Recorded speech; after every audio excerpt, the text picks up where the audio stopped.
My parents abandoned me in the ICU to celebrate my brother's birthday. I always thought I was just a burden, until the police arrived and revealed I'd been kidnapped 30 years ago.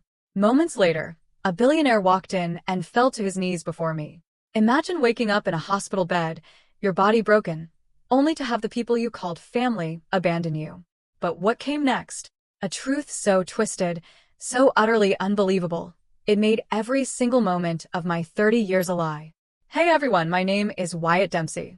And if you're here listening to my story, it's probably because you understand that sometimes the worst things happen not to destroy you, but to force you to face the truth, no matter how painful. For me, that truth began on a cold, rainy afternoon in the suburbs of Rockford, Illinois, when my entire world shattered in a single, devastating moment. I lived in a small, rundown apartment, the kind with faded brick and pothole-riddled streets. Nothing special, just a tiny living room, a greasy kitchen, and a bed crammed against a window overlooking the highway. Every morning, like clockwork, I'd wake at 5 a.m., pull on my navy blue coveralls and hard hat, and drive my beat-up old truck to Rockford Metal Works. My job? Operating the steel press, inspecting components, keeping everything running smoothly. I never complained. I never made trouble. I always stayed late. My coworkers called me quiet because I rarely spoke unless I had to. Work was my escape, a way to keep my mind busy, to avoid thinking about family, or what passed for family. My monthly paycheck was just enough for rent, gas, and a few necessities. The rest? I sent it to my parents in Beloit, Wisconsin, about an hour away. My father, Carl Dempsey, was 63. A retired industrial supervisor, he lived in a tidy two-story house with a white picket fence. He was rigid, cold. His mantra was always, "A man has to pull himself up. Don't expect help from anyone." I'd heard those words since childhood, and maybe because of them, I learned not to beg, not to ask for anything. But sometimes I wondered if he ever saw me as a son, or just a debt to be paid. Then there was my mother, Lorraine. 59, she ran a small home goods store. Everyone adored her, praised her as kind, capable, always smiling. But to me, she was an unsolvable puzzle. Whenever I visited, she'd ask polite questions, but her eyes, they always made me feel like I owed her something. Like my very existence was a burden she had to bear. I didn't blame her, not really. I just tried to do better, hoping one day she'd look at me without that unspoken weight in her gaze. And Cole, my younger brother, 3 years my junior. Cole was impossible to ignore. Tall, talkative, always laughing, spending money like water. He never held a job for more than 3 months, but my parents? They doted on him. Whatever Cole wanted, he got. A new car?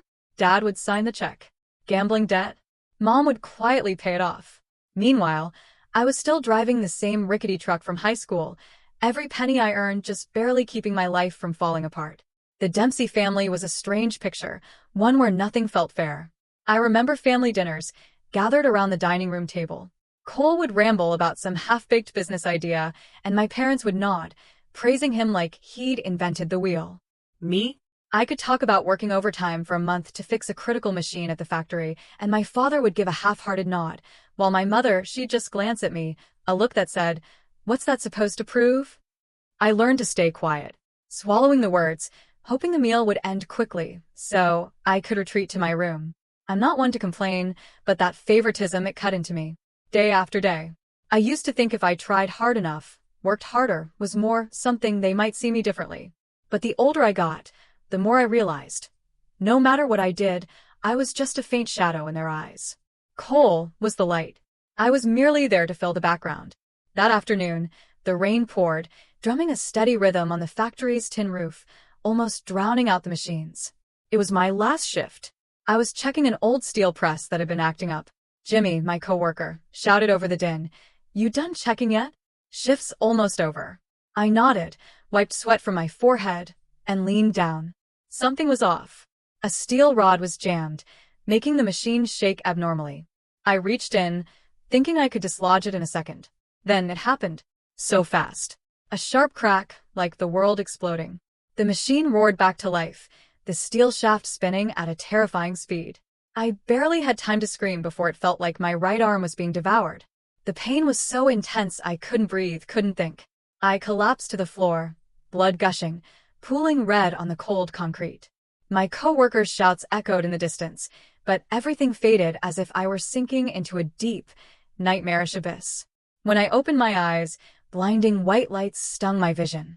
The smell of antiseptic, the steady beep of a heart monitor. I was in a hospital bed, my body heavy, my right arm numb and tightly wrapped. A doctor stood over me, his face serious, his voice gentle. "You're awake, Wyatt. You had a serious accident. Your right arm is badly fractured, with nerve and muscle damage. Without surgery, you could lose the ability to use it for a long time." I heard him, but it barely registered. My mind was stuck on one question. How much will this cost? The doctor hesitated, then just said I should focus on resting. I nodded, forcing a weak smile. But inside, my entire world crumbled. My arm throbbed, a constant reminder that every passing second brought me closer to losing my ability to work, the only thing keeping my life from slipping through my fingers. Lying there, the white fluorescent light stinging my eyes, I closed them, trying to push away the fear clawing at my chest. I didn't have good insurance. No savings. All I had was an old truck, a rundown apartment, and my parents, Carl and Lorraine Dempsey. They were my last flicker of hope. Despite years of feeling like an outsider, I still believed that in this moment, with my arm nearly crushed, they wouldn't turn their backs on me. I took a deep breath, reached for the phone. Every movement was agony, but I ignored it. I dialed their number, listening to the slow, drawn-out rings, each one pulling me deeper into a bottomless pit. My mother answered. Her voice was soft, but cold, like she was talking to a bank clerk, not her son. "Wyatt, what's wrong?" I tried to keep my voice steady, though my heart pounded. "Mama, I had an accident at the factory. My arm, it's badly injured. The surgery costs a lot. I need help." I paused, waiting for a question, a word of comfort, anything to show she cared. But there was only silence. Then my mother spoke, her voice flat. "I'll talk to your father. Wait for us to get back to you." Then she hung up, without asking if I was in pain, if I was okay. I gripped the phone, staring at the dark screen. "Get back to you." The words echoed in my mind, fragile as a promise. I knew deep down would never be kept. But I waited. I told myself they'd call soon. Maybe they were figuring out how to get the money. Or driving here already. I pictured my mother walking into my hospital room, taking my hand. My father giving me a reassuring pat, saying everything would be all right. I clung to that image, even though deep inside, I knew it was as distant as a dream I no longer had the faith to chase. Time dragged on. 1 hour. Then 2. The phone remained silent. I stared out the window, where raindrops streaked the glass, as blurry as my thoughts. The hospital room was cold, filled only with the steady beeping of the monitor and the faint shuffle of nurses' footsteps. I tried to sleep, but every time I closed my eyes, I saw the steel press, heard the screech of metal, felt the pain tearing through my body. I'd jolt awake, gasping, sweat soaking my forehead, and then I'd look at the phone again, hoping the screen would light up. The next morning, still no word. I told myself they were probably busy. My father never liked being bothered. My mother always had a million things to do. But as the sun climbed higher, its harsh light streaming through the window, I couldn't lie to myself anymore. I dialed my father's number, my hand shaking so much I nearly dropped the phone. It rang 3 times before he picked up. "Wyatt." His voice was gruff, carrying that familiar irritation I'd known since childhood. "What is it?" I repeated my story, trying to keep my voice from breaking. "Dad, I had an accident at the factory. My arm's badly hurt. I can't afford the bills. I need you and Mom to help." I paused, waiting, but his response came faster than I expected. Sharp, cold, like a knife. "Don't bother us. We're too old to help."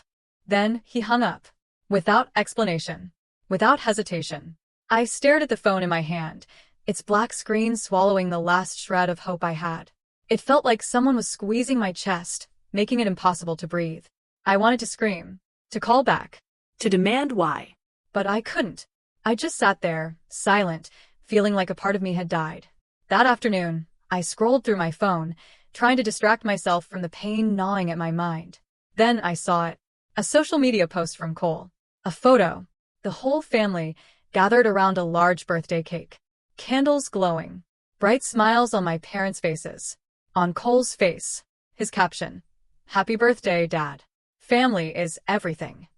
I stared at that photo, At each familiar face, each joyful smile, and it felt like someone had stabbed me straight through the heart. They were celebrating, laughing, while I lay here alone, with a crushed arm and a hospital bill looming over me like a mountain. I wasn't in that photo. I wasn't part of that joy. I had never truly been part of that family. I turned off the phone and tossed it to the foot of the bed. The pain in my arm was nothing compared to the loneliness swallowing me whole. I didn't cry. I didn't have the strength left to cry. I just sat there in the cold hospital room, listening to the rain fall. The steady patter seemed to tell the story of my life. A string of days spent trying, of hope shattered, and of cold glances from the people I called family. I remember days when I was young, maybe 5 or 6. In the kitchen, Mom was cooking, the smell of mashed potatoes and stewed meat filling the room. I stood nearby, clutching the edge of the table, watching her with eager eyes, hoping for praise because I'd neatly set the dinner table. But she only glanced at me, a faint smile on her lips. "Wyatt, why are you so slow? You should have finished ages ago." Her voice was sweet, but her words were sharp, like a reminder that I was always falling short, never doing enough. I lowered my head, quietly placing the plates, feeling like I'd committed some great mistake, though I didn't understand why. Dad was different. He spoke little, but every word carried the weight of stone. He never talked to me, never asked what I liked, never shared stories about his days at the industrial park.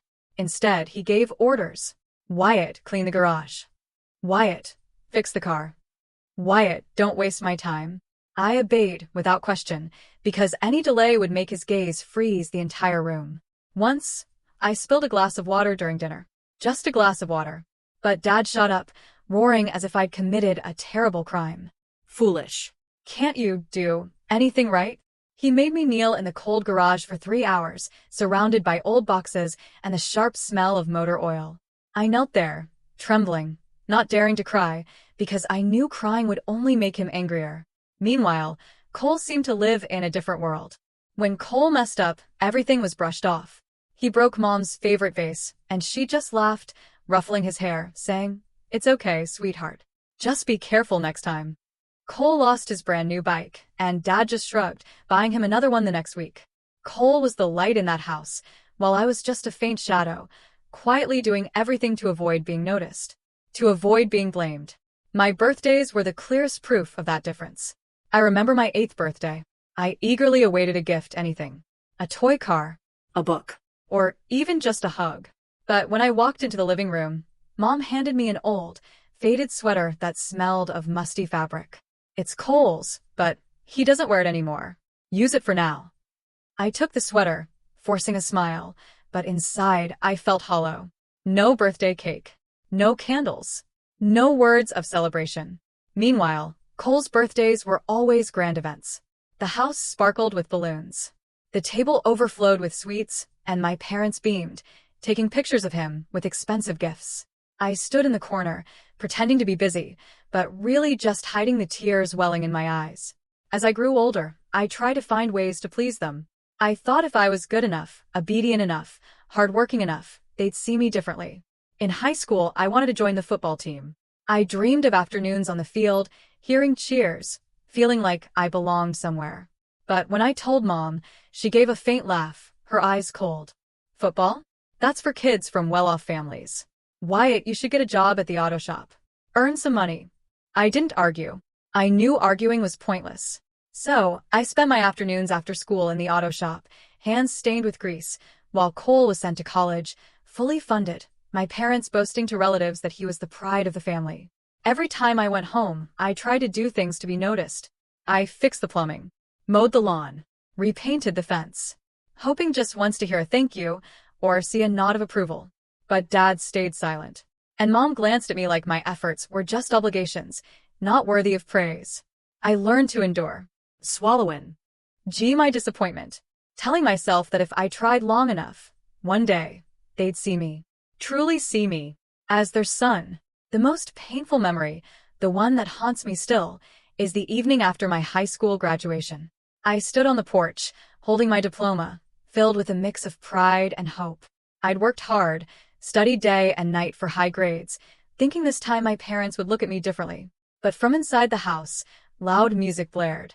Cole was throwing a party with his friends, their laughter filling the air, lights from the living room spilling out into the yard. No one came out to see me. No one asked about my diploma. No one offered congratulations. I stood there under the dim streetlight, my shadow cast on the ground. The night air was cold, but not as cold as the loneliness crushing my heart. Now, lying in this hospital bed, those memories flooded back like a sentence passed long ago. I was never truly their son in their eyes. What I called family was just an empty shell, one I tried to fill with futile hopes. I closed my eyes, feeling tears spill down my cheeks. Not because of the pain in my arm. Not because of the massive hospital bill. I cried for a truth I'd tried to avoid for 30 years. Perhaps in all my life, I'd never been truly loved. I opened my eyes and looked out the window. The rain still fell, steady, like a mournful song about my life. In this cold hospital room, I felt like a lost child, unsure of where I belonged. My parents abandoned me, not just today but long ago. And I, despite trying my whole life, still hadn't found a place to call home. Several days passed since my father hung up with his curt words, "Don't bother us." I no longer waited for a call. The phone lay silent, a lifeless object reminding me that the entire world seemed to have turned its back on me. My right arm, still in a cast, throbbed, but I barely noticed. Physical pain couldn't compare to the emptiness gnawing at my heart. I lay there, staring at the ceiling, trying not to think, but memories surged like relentless waves crashing against the shore. That morning, faint sunlight slipped through the window. I heard the nurse's footsteps, the clinking of her tray, as she changed my bandages. Each time she touched my arm, I gritted my teeth but didn't cry out. I was used to enduring. She gave me a gentle smile, offered a few words of comfort, but I only nodded, not responding. I didn't want to talk. Didn't want anyone's pity. I just wanted to be alone, to let the pain settle. Then, the door swung open, startling me. Two men walked in, stern, composed, in a way that told me they weren't ordinary visitors. One was tall, with salt and pepper hair, dressed in a gray suit. The other, younger, carried a thin stack of documents. They introduced themselves as agents from the FBI and the Rockford Police Department. My heart pounded, confusion swirling. I thought maybe they were here about the factory accident, a routine investigation into workplace safety. But their eyes, especially the older man's, carried something that unsettled me. "You're Wyatt Dempsey, correct?" the man with salt and pepper hair asked, his voice deep and clear. I nodded, trying to stay calm despite the storm brewing inside me. They asked me to confirm basic information: date of birth, place of birth, parents' names, social security number. I answered, my voice hoarse from days of little use. They took notes, nodded, but said nothing more. The air in the room grew heavy, as if something momentous was about to unfold. The younger man placed the stack of documents on the table, looked at me for a moment, then spoke with an oddly calm tone. "Mr. Wyatt, we're here to discuss an issue regarding your DNA records." I frowned, confused. DNA? I hadn't done anything wrong to warrant a DNA check. I wanted to ask, but my throat tightened. The older man continued. "When the hospital sent your blood sample to federal health authorities for insurance verification, your DNA was automatically scanned through the National Identification System. And it matched the profile of a child abduction case from over 30 years ago in New York." The world around me seemed to stop. I heard his words, but they sounded distant, muffled, as if coming from another realm. Abduction. 30 years ago. New York. I shook my head, grasping for a logical explanation. "You must be mistaken," I said, my voice trembling. "I was born here in Rockford. My parents are Carl and Lorraine Dempsey. I have nothing to do with New York." The man with salt and pepper hair didn't respond immediately. He opened the folder, pulled out a sheet of paper, and slid it toward me. It was a printout with a black and white photo of a boy about 2 years old. Big brown eyes. Curly, tousled hair. An innocent smile. I stared at the photo, and my heart seemed to stop. That face, it was identical to mine as a child. I'd seen the rare photos my mother kept in old family albums. But this wasn't from her album. Below the photo, bold text read, "Weiner Whitmore, missing son of businessman Nathaniel Whitmore and his wife Vivian Whitmore." My blood felt like it had turned to ice. "Weiner Whitmore," I muttered, as if the name were a spell from another world. The younger man spoke, his voice gentle but certain. "Your biological parents, Nathaniel and Vivian, submitted DNA samples years ago, hoping one day to find their son. After nearly 3 decades, through federal database matching, we discovered your blood sample is a perfect match to their profile. I couldn't speak. My mind was blank, save for one sentence, looping like a broken record. So, for 30 years, I've been living in a family that isn't mine. I wanted to laugh, to think this was a joke, but the serious expressions of the two men left no room for doubt. They weren't lying. They weren't mistaken. The older man handed me another sheet, asking me to sign to consent to a second DNA test for full verification. I took the pen, my hand shaking so badly, the ink smudged on the paper. I signed, not knowing what I was doing, only knowing I needed answers, no matter how terrifying. Before leaving, they gave me a business card, saying a lawyer representing the Whitmore family would meet me the next morning. "They've been waiting for you for a long time," the older man said, his voice softening, as if he too felt the weight of this moment. When the door closed, I sat there, still clutching the business card. The steady beep of the heart monitor filled the room, but I no longer heard it. Nathaniel Whitmore. Vivian Whitmore. Names so foreign, yet tied to me by an invisible thread I couldn't comprehend. I thought back to the years of being belittled, called useless. The cold glares from Carl. The sweet but cutting words from Lorraine. I remembered the family dinners where I never belonged. The birthdays without cake or gifts. All the injustices, the pain I endured, now stood out like a painting drawn in cruel truth. I didn't belong to the Dempsey family. I had never belonged to them. The business card from the lawyer representing the Whitmore family remained crumpled in my hand. I stared at it, the tiny letters dancing before my eyes. I couldn't sleep that night. The steady beeping of the heart monitor mingled with the sound of rain, but it only made me feel more lost. Who was I? Wyatt Dempsey, the machinist from Rockford? Or Weiner Whitmore, a child stolen from New York? The question burrowed deep into my mind, unanswered. The next morning, pale sunlight filtered through the curtains. I was trying to eat a sandwich the nurse had brought when the door opened. A man walked in, about 50, dressed in a sharp navy suit, his hair neatly combed, his eyes keen, but not cold. He introduced himself as James Hartley, the lawyer for the Whitmore family. He held a thick stack of documents, and his voice, though calm, carried a weight that made me sit up straight. "Mr. Wyatt," he began, his tone deep and clear. "The second DNA test has confirmed it. You are Weiner Whitmore, the long-lost son of Nathaniel and Vivian Whitmore. The match is absolute, with no margin of error." He slid the stack of documents toward me. On top was a sheet filled with numbers and charts I couldn't decipher, but the bolded line at the bottom seared into my eyes. Probability of match, 99.999%. I stared at the paper, my hands trembling, unable to find words. Weiner Whitmore. That was me. Yet I still couldn't believe it. Mr. Hartley continued. "Nathaniel Whitmore has been informed. He's on his way from New York to see you. He's eager to meet you." His voice softened, as if he understood that these weren't just facts. They were a bomb shattering my entire world. I nodded, speechless, because I didn't know what to say. Meeting my real father. A man I never knew existed. I felt like I was standing on the edge of a cliff, unsure where the next step would lead. That afternoon, the door opened again. I looked up, and this time, it wasn't a nurse or a lawyer.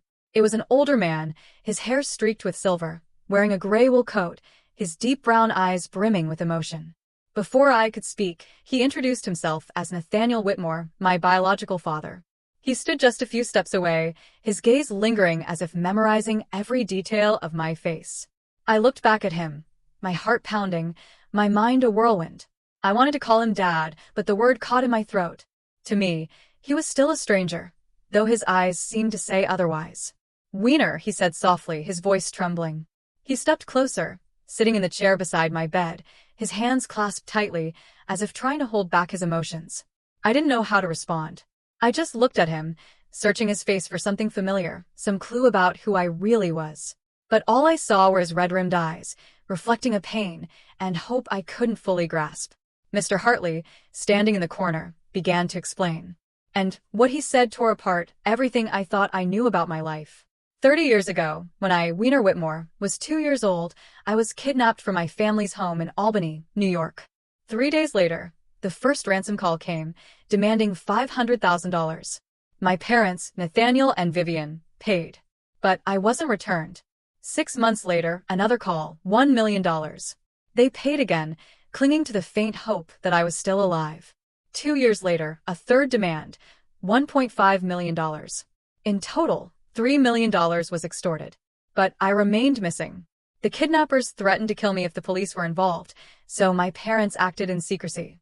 When the authorities finally stepped in, all traces had been erased. The intermediary accounts were fake. No reliable leads remained. The case became one of New York's longest-standing missing persons cases. And no one expected I was still alive. Then, Mr. Hartley said something that froze me. The FBI has identified the kidnappers. They were Carl and Lorraine Dempsey, the people you've called your parents for 30 years. My blood seemed to stop flowing. Carl, the cold man who always barked orders at me. Lorraine, the woman with her fake smile and disdainful glances. They had worked seasonal jobs for the Whitmore family. Carl as a security guard in their residential complex. Lorraine as a part-time housekeeper. They knew the family's routines and schedules intimately. After taking the money, they fled New York, changed their identities, obtained fake documents, and created a new birth certificate for me under the name Wyatt Dempsey, claiming I was born in Illinois. With those forged papers, I was enrolled in school and raised as a normal child, with no one suspecting anything for nearly 3 decades. I sat there, stunned, each word like a knife slicing into my heart. The people I called my parents, the ones who had just abandoned me in this hospital, were the ones who had stolen me from my real family. They didn't just take my childhood. They built an entire lie to cover their crime. Every cold glance, every insult, every moment I felt I didn't belong, it all made sense now.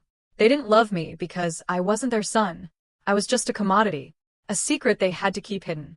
I looked at Nathaniel, my real father, sitting before me, his eyes red, but trying to stay composed. "We never stopped looking for you," he said, his voice thick. "Every day for 30 years. Your mother and I prayed you were still alive." I wanted to say something to comfort him, but I couldn't. The words caught in my throat. All I felt was a storm inside.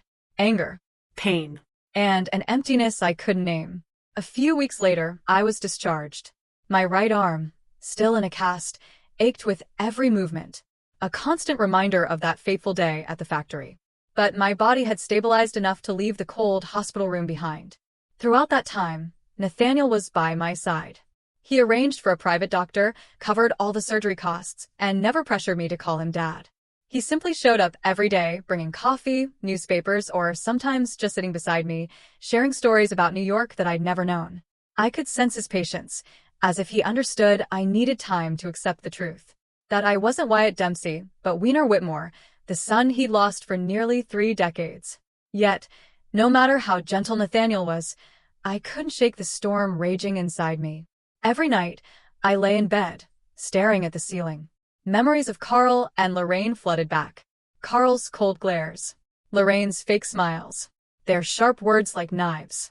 They were the ones who raised me, but also the ones who stole me, making me part of their lie. I didn't know what to feel. Anger? Pain? Or just emptiness? But one thing was clear, I needed to confront them. Not to forgive, not to accuse, but to hear the truth from their own mouths. One morning, as pale sunlight filtered through the curtains, I looked at Nathaniel and said, "I want to see them. Carl and Lorraine. I need to hear their reasons."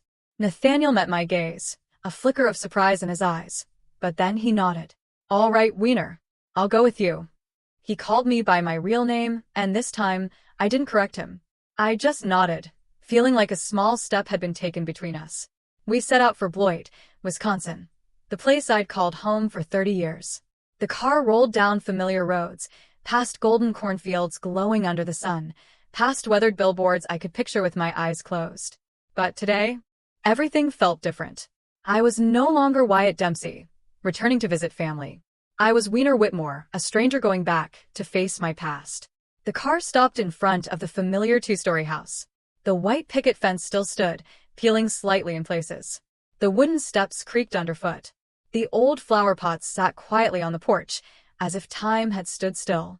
But as I stood before the door, a chill ran down my spine. Every brick, every window frame held memories. Not warm ones. Memories of evenings spent standing on the porch, clutching a diploma no one cared about. Family dinners where I was just a shadow.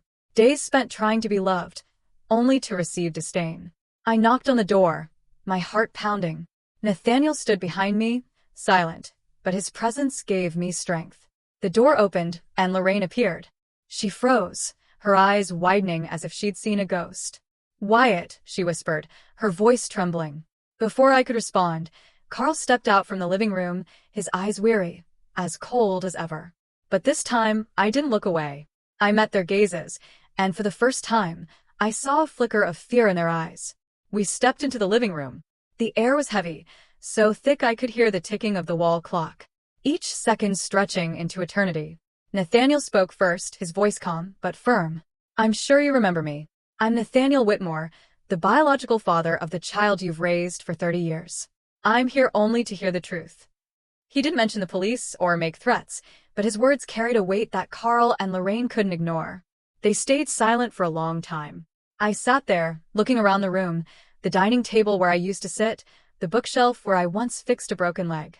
Everything was familiar, yet now it felt like a dream that had dissolved. Finally, Carl spoke, his voice lacking the hardness I'd known. "We didn't have a choice," he said, staring at the floor. Nathaniel placed the stack of documents on the table, undeniable evidence from the FBI. Carl looked at them, and I saw his shoulders slump, as if all his strength had been drained. He began to speak, each word like a knife cutting into my heart. He admitted to the kidnapping, the 3 ransom demands, $3 million in total. They had planned it meticulously, exploiting their familiarity with the Whitmore family to carry out the crime. After taking the money, they fled New York, changed their identities, and forged a birth certificate for me as Wyatt Dempsey, claiming I was born in Illinois.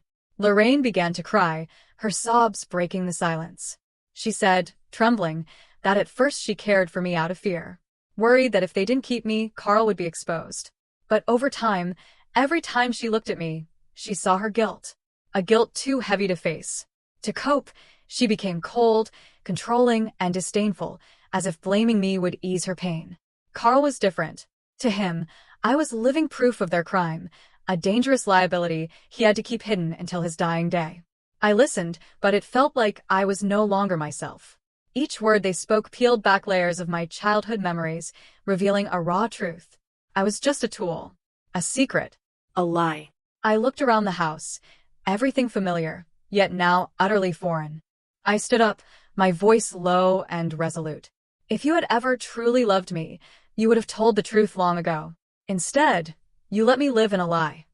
Lorraine burst into tears, trying to step closer, but I backed away. Carl bowed his head, avoiding Nathaniel's gaze. Nathaniel stood behind me, silent, but his eyes said everything. The pain of nearly 3 decades of waiting, loss, and finally finding his son again. The conversation dragged on, tension thick. Each word, each silence cutting deeper into the past of the 4 people in that room. The air was heavy, as if the entire world was holding its breath. The steady ticking of the wall clock only amplified the suffocating tension. I looked at Carl and Lorraine, the people I once called parents, and felt an unbridgeable chasm between us. They were no longer the ones who raised me. They were the ones who stole me, making me a part of their 30-year lie. I wanted to ask more, to understand why they could be so cruel. But before I could speak, a sharp sound from outside shattered the silence. The screech of tires braking abruptly rang out, followed by flashing red and blue lights streaming through the window, casting shadows on the living room walls. Carl flinched, his eyes filled with panic. The first time I'd ever seen his usual hardness falter. Lorraine's face paled, her hands clutching the hem of her shirt as if grasping for something to hold on to before it slipped away. I stood there, silent, but deep down I knew this moment was inevitable. Nathaniel stood calmly behind me, his gaze steady, but I could sense his resolve. He had waited too long for this day. Federal agents opened the door. The command echoed from the front yard, sharp as a blade. The flashing lights from the police cars flooded the room, illuminating the faces of the 4 people inside. 2 criminals. A father who had waited 30 years. And me, a son whose childhood had been stolen. I looked at Lorraine, tears streaming down her face, but this time I felt nothing. No anger. No pity. Just a cold emptiness in my chest. The door swung open. 3 FBI agents stepped in. 2 in black jackets, the 3rd holding a thick file. They ordered everyone to stay in place, their voices leaving no room for resistance. Carl stood frozen, his hands hanging limply, as if all his will had drained away. Lorraine collapsed into a chair, her trembling hands covering her face, her sobs choked and broken. One agent read the arrest warrant, his voice steady but cutting. Carl Dempsey, Lorraine Dempsey, you are under arrest for kidnapping, interstate extortion, and identity fraud. I stood silently, watching as Carl and Lorraine were handcuffed right before my eyes. Lorraine sobbed, her eyes searching mine, desperate, as if pleading for a shred of sympathy. But I couldn't respond. I just looked at them, the people who taught me how to hold a hammer, who cooked my dinners, who were once everything I called family. Now they were criminals, led away under the flashing red and blue lights. I didn't feel relief, nor did I feel sorrow.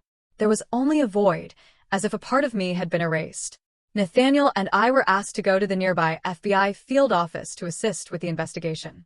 In the interrogation room, the agents presented undeniable evidence. Bank records of multi-million-dollar transactions, forged identity documents, photos of Carl and Lorraine from 30 years ago, a detailed timeline of the 3 extortion demands.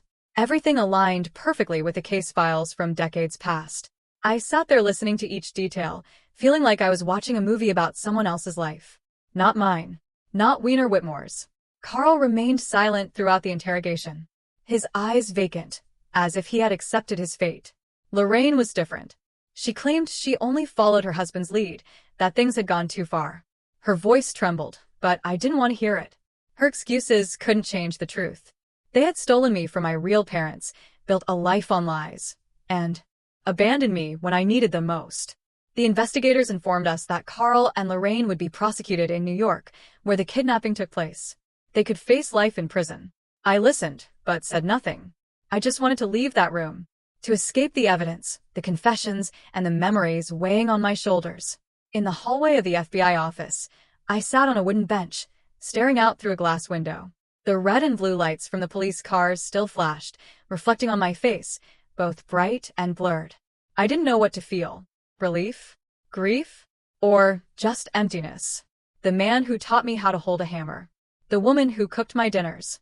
They were being led away as criminals.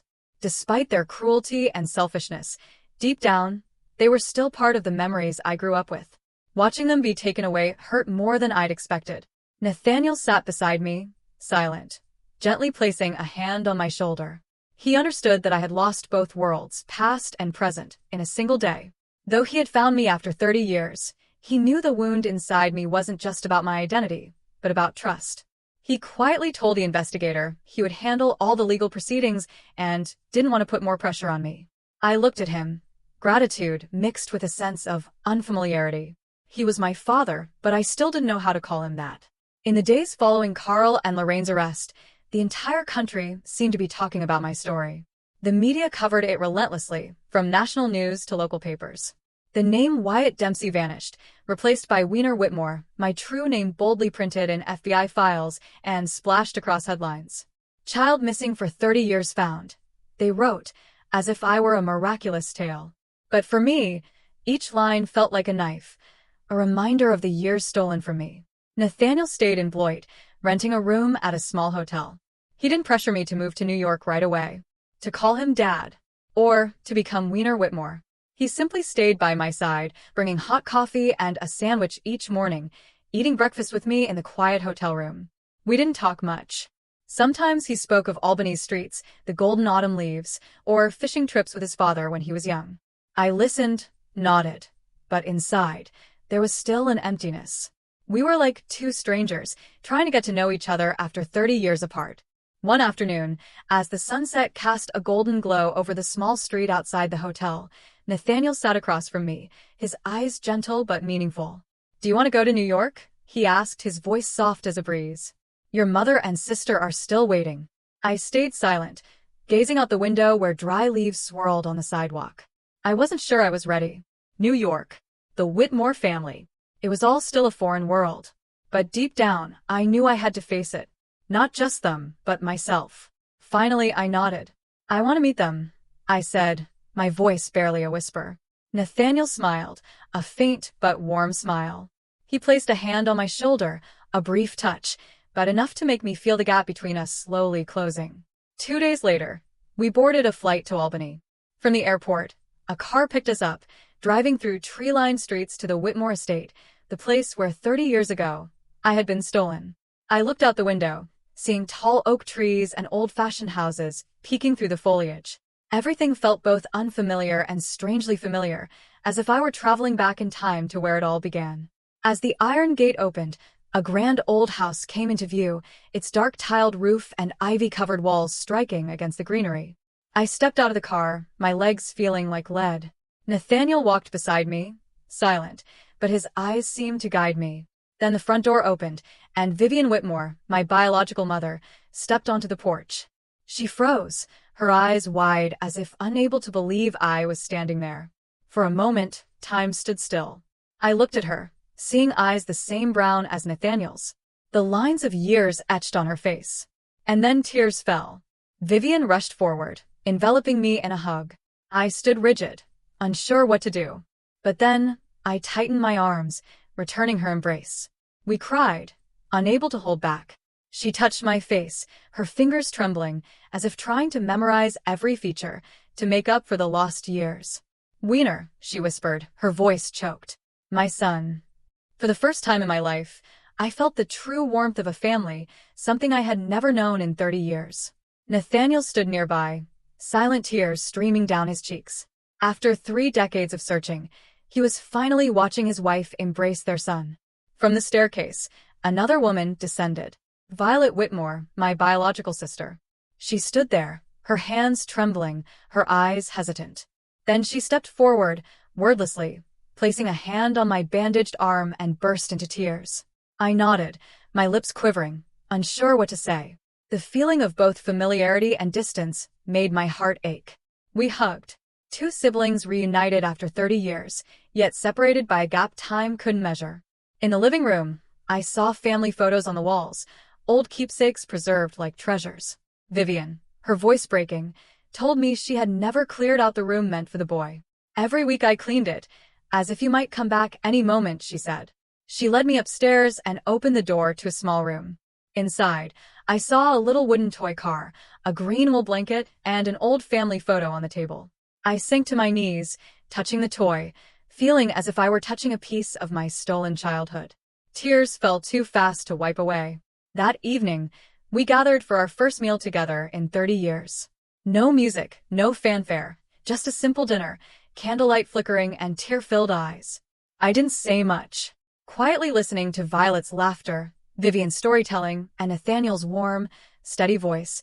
I tried to etch every moment into my memory, afraid that if I closed my eyes, it would all vanish like a dream. At the end of the meal, Vivian gripped my hand tightly. "Nothing can make up for the years we lost," she said, her voice trembling. "But we'll spend the rest of our lives trying." Nathaniel looked at us, his eyes shining but tinged with sorrow. I nodded slightly, saying nothing. The pain inside me hadn't vanished, but for the first time, I felt I truly had a place to call home. The trial of Carl and Lorraine Dempsey quickly became the focus of the nation. Television broadcasts and front-page articles screamed the same headline: 30-year-old kidnapping case finally closed. The name Wyatt Dempsey was erased from all documents, replaced by Wiener Whitmore, as if I were stepping into a new life, a new identity. But for me, every line in the newspapers, every comment on TV, was a painful reminder that I had lived a lie for nearly 3 decades. The case was transferred to the federal court in New York, where it all began. I was invited to attend the trial as a victim, but I didn't want to stand at the podium or recount my story for the world to hear.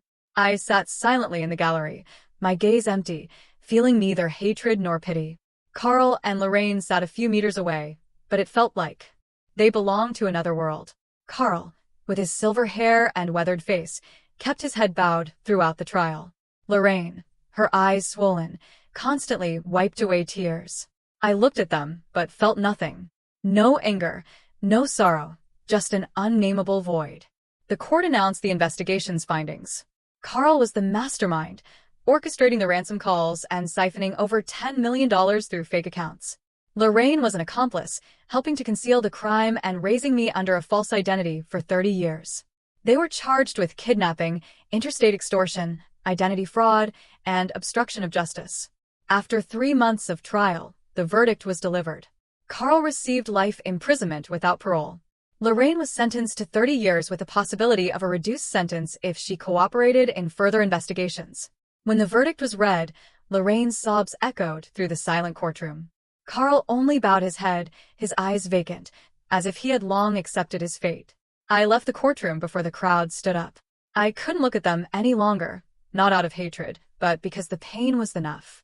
Outside the courthouse, reporters swarmed me. Microphones thrust in my face, questions pouring like rain. How do you feel about the kidnapper's conviction? Can you forgive them? I paused, took a deep breath, and said only one thing. I don't hate them anymore. I just want to live as my true self. Then I walked away, leaving the flashing cameras and noise behind. I returned to Albany with Nathaniel and Vivian. They offered to let me stay at the Whitmore estate, but I asked to move into a small apartment near the city center. I needed time to adjust, to find myself amid the ruins of my past. The new apartment wasn't much different from my old one in Rockford.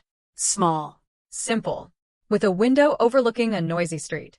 But here, I felt lighter, as if each breath was a chance to start over. On Nathaniel's advice, I began attending therapy sessions. The therapist suggested I write down my memories as a way to heal. I spent hours at the kitchen table, piecing together fragmented moments, the years in Bloit, Carl's cold glares, Lorraine's fake smiles, and the first warm moments with the Whitmore family. Each word was a knife, but also a step toward letting go of the past. Though I inherited a substantial fortune from the Whitmore family, I lived as I always had, driving my own car, cooking my own meals, and finding work as a technical consultant at a local machine shop. I didn't use the Whitmore name for special treatment. I wanted to stand on my own, as I had for the past 30 years. On weekends, I returned to the Whitmore estate for dinner with the family. Vivian's Sunday meals were always lavish, the scent of fresh-baked bread and stewed meat filling the house. Violet often shared stories of her childhood, growing up with the shadow of a lost brother. She spoke of times she looked into my old room, imagining I was still there. Nathaniel took time to tell me about the family business, not pressuring me to take it over, but wanting me to understand our legacy. I listened, nodded, and slowly, I felt a connection I'd never had before. That night, I sat on the porch, watching the city lights reflect in my steaming coffee. My life had come full circle, from darkness to light. I knew I'd never forget what I'd lost. The stolen years, the buried pain. But I also understood that justice wasn't just the sentences handed to Carl and Lorraine. Justice was the chance to live again, as my true self. Wiener Whitmore. No longer anyone's shadow. In the days that followed, I began to learn how to slow down. To breathe. To embrace the silence.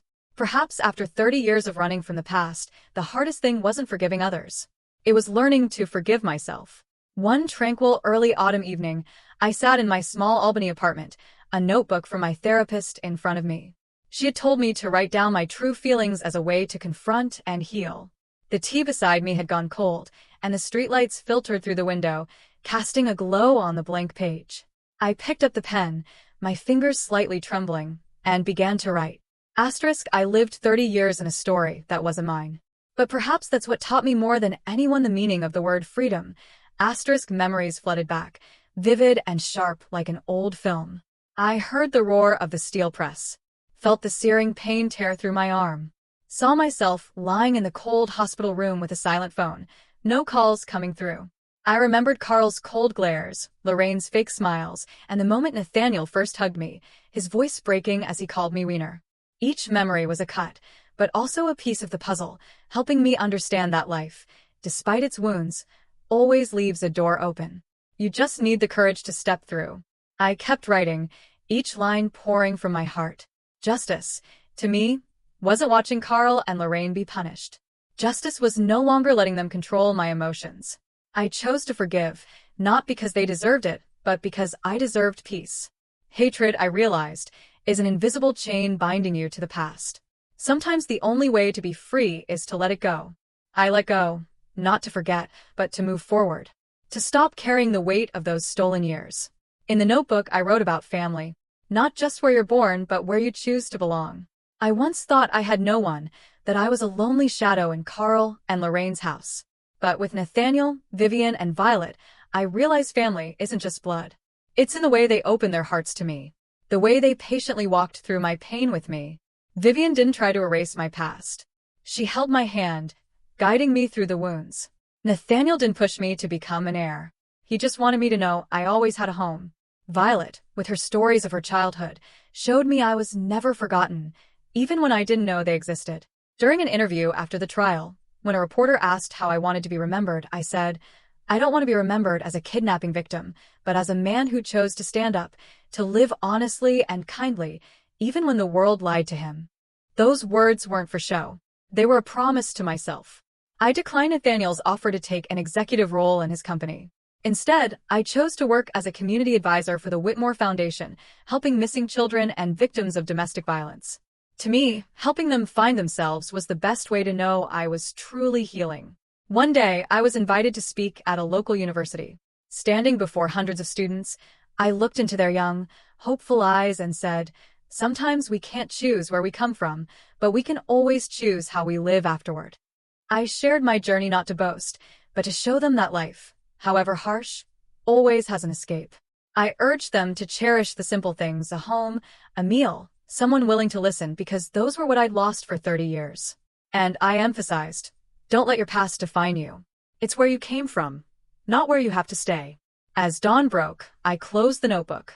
I stepped onto the balcony, feeling the cool late autumn breeze.